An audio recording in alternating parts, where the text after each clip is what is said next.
Number నుంచి request చేస్తే వాళ్ళు మూవ్ ఆన్ అయ్యారు. మూవ్ ఆన్ అయినప్పుడు February 9th వాళ్ళు అనుకోవడము డేట్ ఫైనల్ చేయడం జరిగింది. అప్పటికే భైరవ కోన సినిమా కూడా డేట్ అనౌన్స్ చేశారంట.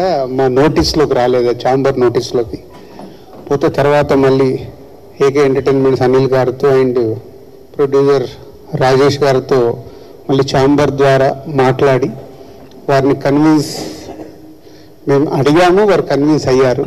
థ్యాంక్ యూ రాజేష్ గారు.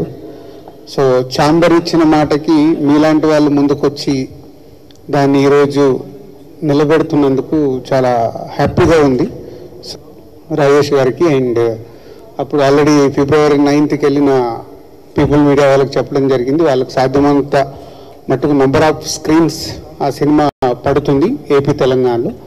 సో అప్పుడు అనుకున్నది యాత్ర అనే సినిమా ఒకటి వస్తుంది అని, పోతుంది పొలిటికల్ బ్యాక్డ్రాప్లో వాళ్ళు ఎలక్షన్స్ వల్ల దానికి అది ముందు డేటు వేసుకున్నారు అన్నారు. వాళ్ళని అడిగి చూసాము, బట్ ప్రాక్టికల్గా జరగలేదు. అలాగే లాల్ సలాం అని తమిళ్లో రిలీజ్ ఉంది, రజనీకాంత్ గారు గెస్ట్ రోల్గా చేసిన సినిమా. వాళ్ళు కూడా సంక్రాంతికి అనుకొని రిలీజ్ మార్చుకున్నారంట. సో వాళ్ళకి ఏంటంటే మన ex chamber president N V Prasad గారు తెలుగులో రిలీజ్ చేస్తున్నారు. వాళ్ళకి మినిమం థియేటర్స్ దొరికినా మాకు చాలండి, we're not coming for any competition. So అది పీపుల్ మీడియా వారికి చెప్పడం జరిగింది ఈ రెండు సినిమాల గురించి. సో వాళ్ళు యాక్సెప్ట్ చేసి పర్వాలేదండి, ఇస్ ఎ బిగ్ ఫిలిం మాది కదా, సో మాతో పాటు ఇంకో 2 సినిమాలు వస్తున్నప్పుడు యాత్ర అండ్ లాల్ సలాంకు వాళ్ళు పాజిటివ్గా స్పందించినందుకు మళ్ళీ పీపుల్ మీడియాకు కూడా థ్యాంక్ యూ వెరీ మచ్. ఎందుకంటే సిచ్యువేషన్ని అర్థం చేసుకొని ముందుకెళ్ళాలి, ముందుకెళ్తున్నప్పుడు ఒకరికి ఒకరు సహకారం చేసుకోవాలనే దాంట్లో పీపుల్ మీడియా ముందుకు వచ్చింది. సో సంక్రాంతికి కానీ ఇప్పుడు కానీ 2 సార్లు వాళ్ళు ఛాంబర్ని రెస్పెక్ట్ చేశారు. సో ఇప్పుడు ప్రస్తుతానికి స్టార్ట్ అవుట్ అయిపోయింది. సో February 9th ఈగల్కి మేజర్ స్టేజ్లో రిలీజ్ అవుతుంది. అండ్ పాయింట్ 2, నిన్న Telugu film chamber of commerce ద్వారా and Telangana film chamber and council and guild నుంచి కూడా కొంతమంది ప్రొడ్యూసర్స్ నేను సీఎం గారిని కలవడం జరిగింది. ఆ న్యూస్ మీ అందరికి తెలిసిందే. సో దాంట్లో సినిమా ఇండస్ట్రీకి సంబంధించిన అన్ని విషయాల్ని దాదాపు 1 hour 15 minutes సీఎం గారు పాయింట్ టు పాయింట్ అందరితో డిస్కస్ చేసి మేము వెళ్ళిన అందరితో అన్ని సమస్యలు ఎలా ఉంటే బాగుంటుంది, సమస్యలే కాదు ఈ సమస్యలకు పరిష్కారాలు కూడా మీరే తీసుకొని రండి అని మళ్ళీ మాకే అప్పచెప్పడం చాలా హ్యాపీ అనిపించింది. అంటే ఓకే ఇది ప్రాబ్లం ఉంది, ప్రాబ్లం సార్ట్అవుట్ చేయడానికి సొల్యూషన్తో రండి, దానికి 100% గవర్నమెంట్ నుంచి మేము సపోర్ట్ చేస్తామన్నారు. సో దాని మీద మేము వర్కౌట్ చేస్తున్నాము. ఏమేమి ఉన్నాయి, ఆల్ 24 క్రాఫ్ట్స్లో ప్రొడ్యూసర్స్ కానీ ఎంప్లాయీస్ కానీ ఎగ్జిబిటర్స్ కానీ ఏం ప్రాబ్లమ్స్ ఉన్నాయనేది అవన్నీ వర్కౌట్ చేస్తున్నాం. మోస్ట్లీ మాకు ఎల్లుండి ఈసీ మీటింగ్ ఉంది, ఈసీ మీటింగ్లో చర్చించుకొని గవర్నమెంట్కి ఏమేమి కావాలి అనేది అప్లికేషన్ రెడీ చేసి మళ్ళీ తొందరలోనే కలిసి గవర్నమెంట్ ద్వారా జర్నీ చాలా పాజిటివ్ జర్నీ కనిపించింది. So very happy. Thank you CM Revanth Reddy గారు. మాకు నేను అవకాశం లేదు మీకు థ్యాంక్ యూ చెప్పడానికి. ఈరోజు ఛాంబర్ ద్వారా మా హోల్ ఇండస్ట్రీ మీకు థ్యాంక్ యూ చెప్తుంది. సో మీరు చెప్పినట్టుగానే అవన్నీ డీటెయిల్స్ తీసుకొని తొందరలోనే మళ్ళీ వచ్చి కలిసి ఇండస్ట్రీకి ఛాంబర్ ద్వారా గవర్నమెంట్కి ప్రాపర్ బ్రిడ్జ్ని ఫామ్ చేసి చాలా పాజిటివ్గా జరిగేలాగా ప్రయత్నం చేస్తాం. అండ్ మాకు day after tomorrow EC meeting ఉంది. ఆ ఈసీ మీటింగ్లో చాలా విషయాల్ని డిస్కస్ చేసి ఇండస్ట్రీలో మొన్న చూసారు మీరు సంక్రాంతికి కొన్ని రకరకాలుగా డీవియేట్ అవుతున్నాయి, అలాంటి డీవియేషన్ లేకుండా కూడా ఏం చేయాలనేది ఈసీ మీటింగ్లో నిర్ణయం తీసుకొని ఫ్యూచర్ మంత్స్కి, ఫ్యూచర్ ఇయర్స్కి, ఫ్యూచర్ జనరేషన్స్కి మంచి బ్రిడ్జ్ చేస్తాం. Thank you. వాళ్ళు ఈజీగానే కన్విన్స్ అయ్యారు. అంటే 9th ఇలా 4 సినిమాలను ఛాంబర్ నుంచి మనం ఇచ్చాం కదా అని వాళ్ళు 16th సో నేనే చెప్పాను 16th ఫ్రీ ఉంది. సో రాజేష్ గారికి అనిల్ గారికి చెప్తే మేము మాట్లాడగానే వాళ్ళు యాక్సెప్ట్ చేసి వాళ్ళు 16th వస్తున్నారు. 1 week 9th అంటే 1 week లేటర్గా వాళ్ళు వస్తున్నారు.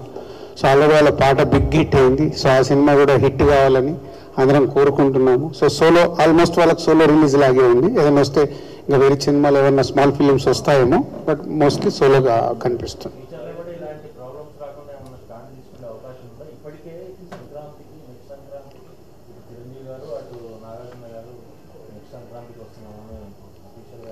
అంటే మనకు ఎప్పుడు అందరం గుర్తుపెట్టుకోవాల్సింది, ఎస్పెషల్లీ మీడియా, సంక్రాంతి అనేది ఖచ్చితంగా వార్ ఉంటుంది. ఎందుకంటే ప్రతి ఒక్కరికి ఆ ఫెస్టివల్కి అందరు సినిమాలు రిలీజ్ చేసుకోవాలనుకుంటారు. కొందరు ఇప్పుడు మన ఈగలకు వాళ్ళు అర్థం చేసుకున్నట్టు కొందరు వెళ్తారు, కొందరు వెళ్ళరు. సో వెళ్ళినప్పుడు ఏంటి, దాంట్లో కూడా ఒక చాలామంది అర్థం చేసుకోవాల్సింది, సంక్రాంతికి వచ్చినప్పుడు ఒక కాంపిటీషన్ ఉంటుంది. కాంపిటీషన్ ఉండడం వల్ల మీరు మీడియా వాళ్ళు ఒక్క సినిమాని 10 సార్లు చెప్తూనే ఉంటారు. ఇది నిజాలు. ఏ ఫిలిం, ఈ సినిమా ద్వారా సినిమాలు వస్తున్నాయంటే 10 సార్లు ఆ సినిమా గురించి చెప్తే వాళ్ళకు మైలేజ్ వస్తుంది. సో కాంపిటీషన్ ఉన్నప్పుడే ఆ సినిమాలకు ఉన్నప్పుడు సాధ్యమైనంత మట్టుకు అందరూ అర్థం చేసుకుంటారు, ప్రొడ్యూసర్స్ అర్థం చేసుకొని సెటిల్ డౌన్ అవుతుంది. బట్ సంక్రాంతికి ఎవ్రీ ఇయర్ రావాల్సింది, పోతే నెక్స్ట్ ఇయర్ నుంచి సంక్రాంతికి మీకు దిల్రాజు దొరకడు. ఎందుకంటే దాని మీదకి రాకుండా చేసుకోవడానికి 31st EC మీటింగ్లో స్ట్రాంగ్ స్టెప్స్ తీసుకొని ఇండస్ట్రీకి ఉపయోగపడేలాగా చేస్తాం.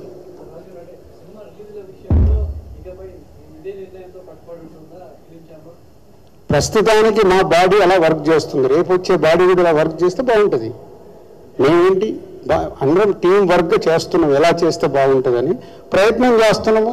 90% సక్సెస్ అవుతున్నాము, 10% ఫెయిల్ అవుతున్నాము. అంటే 10% ఫెయిల్ అవడానికి కూడా రకరకాల రీజన్స్ ఉంటాయి.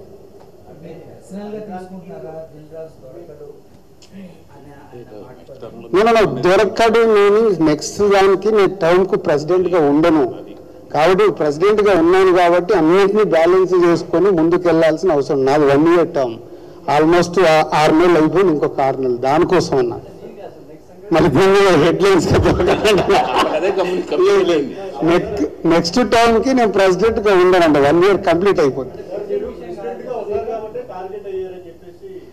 ఏమ్మా మీ అందరికీ తెలుసు, మాకు తెలుసు, పాపం ఎంటర్టైన్మెంట్ నడుస్తుంది. నెక్స్ట్ సంక్రాంతి, ఒక నిమిషం, నెక్స్ట్ సంక్రాంతికి నా సినిమా ప్రొడక్షన్ నుంచి కన్ఫామ్గా ఉంటుంది. కాబట్టి ప్రెసిడెంట్గా నేను ఉన్నాను కాబట్టి నా మీద సమస్యలు ఎక్కువ ఉండవు. అప్పుడు కూర్చునే వాళ్ళు అది సాల్వ్ చేస్తారు. సో ఈరోజు ముందు ఛాంబర్ నుంచి అందరం వెళ్ళి కలుస్తున్నాము. కలిసిన తర్వాత ఒక ప్లాన్ ఉంది. సో అది అయిపోయిన తర్వాత అది ఈసీలో మాట్లాడతాం. ఎల్లుండి ఈసీలో మాట్లాడి విల్ గెట్ బ్యాక్. ఒక ప్లాన్ ఉంది.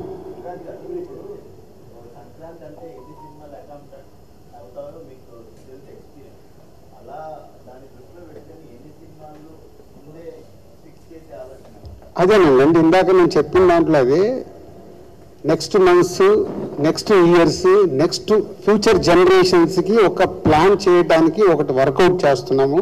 సాధ్యమైనంత మట్టుకు సమస్యల్ని తగ్గియాలి. ఏం చేయగలుగుతున్నాము, ఇక్కడ ఛాంబర్ అనేది ఉంది, అందుకు సమస్యల్ని తగ్గించి ముందుకు వెళ్ళాలి. సో దానికోసము అదేమో అంటారు కదా, చెట్లున్న దానికే రాలు, పండ్లున్న చెట్టుకే రాళ్ళు తాగుతాయి, మా మీదకి వస్తాయి, భరిస్తాము, చేసుకుంటూ వెళ్తాం. మేము ఇక్కడ సీట్లో ఉన్నంత మటుకు ఎంత బెస్ట్ చేయగలగాలి ఇండస్ట్రీకి అనేది చేస్తాం. Okay, thank you. అది ఇంపాసిబుల్ అండి.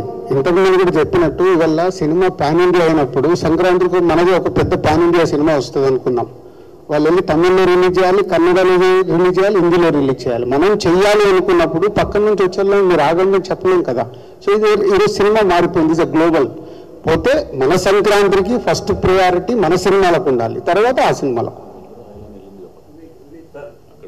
ఇప్పుడు సంక్రాంతికి మనం చూసాము, అక్కడ 2 తమిళ సినిమాలు రిలీజ్ అయ్యాయి. మన దగ్గర 4 సినిమాలకి ఫిక్స్ అయ్యాము కాబట్టి అదర్ లాంగ్వేజ్ సినిమాలు ఏం రిలీజ్ కాలేదు. వాళ్ళు ఇప్పుడు 26 జనవరి మొన్న చేసుకున్నారు.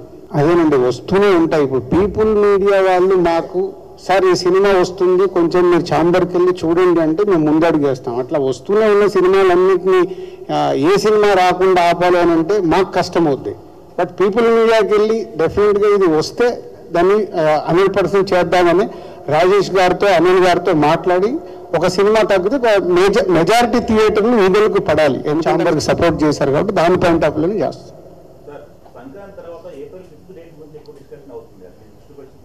వచ్చింది ఆల్రెడీ, మా సినిమా వస్తుందిగా. ఆ సినిమా వెనకకెళ్తే మా సినిమా వస్తుందని అన్అఫీషియల్గా చెప్పాంగా, అయిపోయింది. అది కూడా క్లారిటీ వచ్చేసింది. అది కూడా చెప్పాలి. దేవరా పోస్ట్పోన్ అయితే మేము వస్తామని చెప్తున్నాను.